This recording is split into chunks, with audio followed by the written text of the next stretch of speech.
Isang araw, may naglalakad. Hindi niya alam kung anong gagawin niya.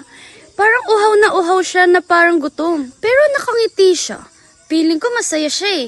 At ngayon, naglalakad siya sa Amor's Garden. Sa unahan, may nagwawalis. Isa itong matanda. At parang gusto niyang tulungan yung nauuhaw. Nilapitan niya nga ito at unti-unting parang natatakot siya. Oh my gosh, parang baliw. Hindi niya alam kung ano mararamdaman niya. Natatawa ba o natatakot? Unti-unting pumasok ito sa bakod at unti niya rin itong tinulak. Alis! Ako nang kukuha ng tubig mo sa loob. Ano ba yung baliw na yun? Mamaya kung ano pang gagawin niya sa loob ng bahay. Mamaya kakawatan niya pa ako. Kunan ko na lang nga ng tubig. Isang pitsil agad nang mabusog.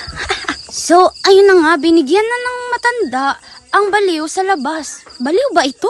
O may sakit? Garang ganun. Nandito ba kaya yung baliw na yun? Ang sayang-sayang ang dala ko ng tubig pag umalis pa yun, ha?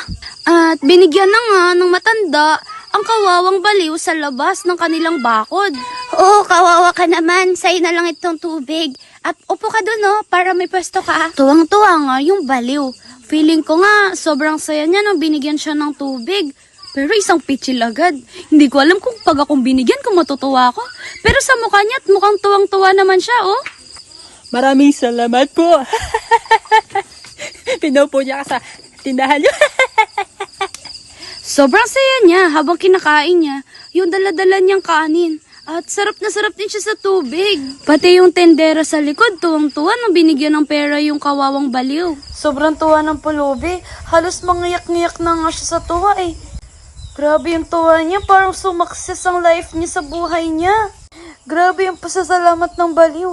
Nakakatawa yung mukha niya pero parang tuwang-tuwa pa rin yung mas matanda sa likod. Parang mas gusto ng matanda sa likod na siya yung bigyan ng pera. Oh, grabe yung tuwa niya sa likod. At patuloy pa rin yung saya ng baliw habang kumakain.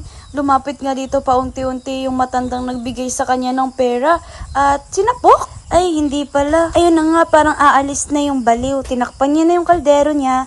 At nagpasalamat ulit sa perang natanggap niya. Oh, nalaglag pa. At dito nagtatapos ang kwento ng baliw at ang matandang nagwawali sa kanilang bakuran.